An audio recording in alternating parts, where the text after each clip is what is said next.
네, 현재 시각 GT레비엔티는 회사 쪽에서 좀 해명에 대한 움직임이 나오면서 하한가에서 지금 10% 하락으로 낙폭을 정말 빠르게 줄여가고 있습니다. HAB는 계속해서 하한가고요. 바이오주들의 투심이 안 좋은 탓에 오늘도 코스닥 시장은 다소 부진합니다. 이 안에서도 공략주, 유망주 찾아보도록 하겠습니다. 메리츠증권 신용무 기사 연결해서 들어보도록 하겠습니다. 안녕하세요. 안녕하세요.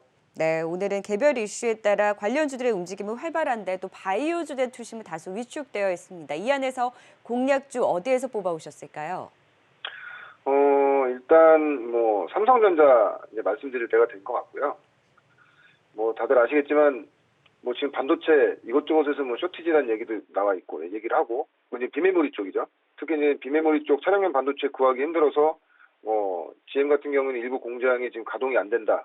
가동률을 줄이고 있다 이런 얘기까지 나오고 있는 상태에서 그런데 도대체 왜 반도체라든지 전체적인 업황은 좋아지는데 왜 삼성전자 같은 반도체 업종이 조정을 받았는가? 물론 이제 우리가 연휴 기간 동안에 미국의 필라델피아 반도체 지수가 많이 오르면서 이제 어제 이제 반영된 부분이 있는데 지금 구간으로 봤을 때는 충분히 지금부터 이제 관심을 가져야 된다고 보고 있고요. 물론 이제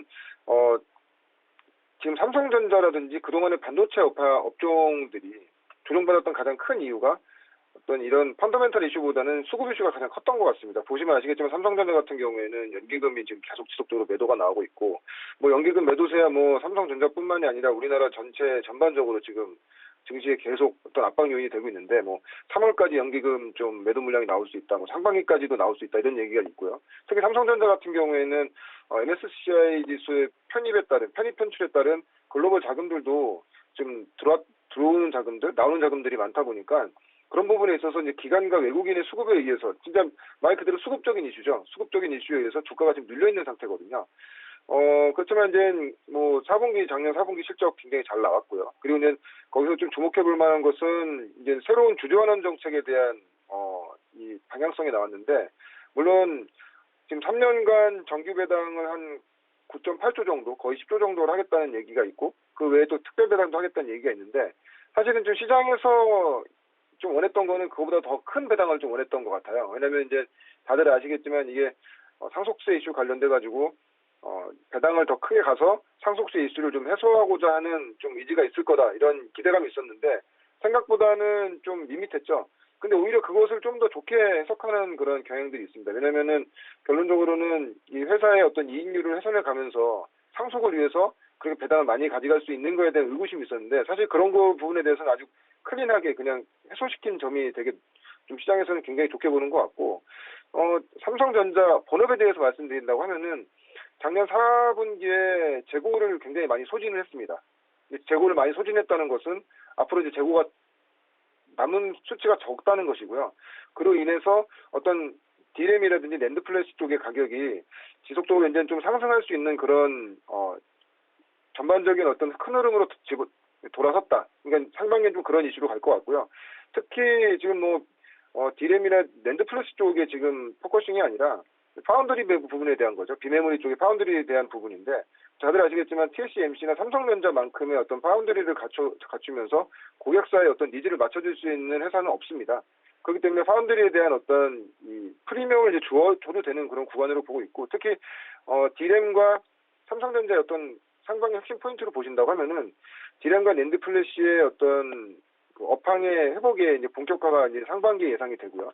그에 따른 파운드리 부분의 어떤 성장 부분, 특히 이제 비메모리 쪽에 CIS라든지 AP 그리고 파운드리 부분에 대한 어떤 성장성을 더해준다고 하면은 이제 주가가 그동안에 굉장히 좀 업황에 대비해서는 주가가 되게 좀 고구마처럼 들고 계신 분들도 그렇고 관심 있게 보신 분들도 그렇지만 되게 고구마처럼 이렇게 가슴을 꽉 누르고 있었다고 한다면 이젠 방금 전에 말씀드렸던 이런 어떤 이슈로 인해서 주가는 다시 또 원위치로 제자리로 가지 않겠는가. 물론 방금 전에도 말씀드렸지만은 펀더멘탈의 이슈가 아니라 수급적인 이슈로 삼성전자가 눌린다고 하면은 그 부분에 대해서는 적극적으로 저는 매수의 어떤 기회로 삼으시면 된다고 보고 있고요. 결론적으로는 수급적인 이슈는 일시적인 구간에서 해소가 됩니다. 만약 펀더멘탈 이슈로 인해서 주가가 조정받은 것이라 한다면 그것이 해소되기까지는 상당한 시간이 많이 걸리지만 연기금의 매도라든지 외국인의 매도로 인해서 수급적인 이슈로 해서 주가가 조정받는다고 하면 그런 단기적인 요인이 끝나면 주가는 결론적으로 자기 그 위치를 찾아간다고 볼 수 있거든요. 그래서 삼성전자는 이제 지금부터의 시점으로서는 좀 봐도 된다고 보고 있고, 특히 이제 지수가 많이 올라옴으로 인해서 또 종목들이 많이 올라옴으로 인해서 굉장히 좀 피로감도 있고 불안감도 있는 구간 아닙니까?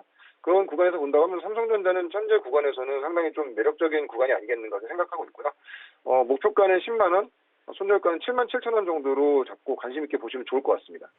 네, 1월 초에 10만 원을 앞두고 결국 고점 대비로는 다소 조정의 폭이 깊었던 삼성전자 8만 원 중반대에서 좀 오래 있었는데 이 정도 조정이면 네, 조정 받을 만큼 받았다. 다시금 10만 원 선을 보고 현 시점에서는 다시금 관심을 가져보자라는 삼성전자에 대한 긍정적인 또 앞으로의 뷰를 들어봤고요. 두 번째 종목은 또 어떤 종목 시간 관계에서 좀 짧게 들어볼까요? 네, 알겠습니다. DB 하이텍이고요.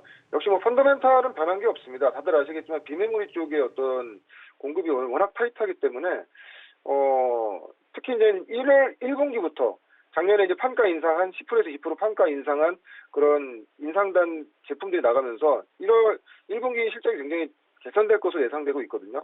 아시겠지만 특히 메모리 쪽에서는 비메모리 쪽이 굉장히 수급이 지금 타이트한 상태이기 때문에 올해는 뭐 다들 아시겠지만 뭐 당연히 작년 대비했을 때 10%에서 20% 정도의 영업 이게 상승률이 예상되는 그런 구간이고, 주가도 지금 삼성전자 유사한 구간에서 이제 주가가 조정받았어요. 아무래도 이제 기관과 외국인의 매도 때문에 수급적인 이슈인 거죠. 펀더멘탈은 전보다 더더욱 강화됐는데 수급 때문에 주가가 최근에 조정을 받았다고 한다면 지금 구간부터도 상당히 좀 보셔도 부담 없는 구간으로 보고 있고요. 목표가는 8만 원, 손절가는 5만 7천 원 이렇게 말씀드리겠습니다. 네, DB하이텍 최근에 고점 대비 또 조정을 받았고 과연 증설을 할지 여부가 또 포인트인데요. 8만 원 선의 목표가를 두고 DB하이텍 다시금 관심을 갖자 오늘 삼성전자와 함께 DB하이텍에 대한 관심까지 들어봤습니다. 지금까지 메리츠증권 신용목 이사였습니다. 고맙습니다. 고맙습니다.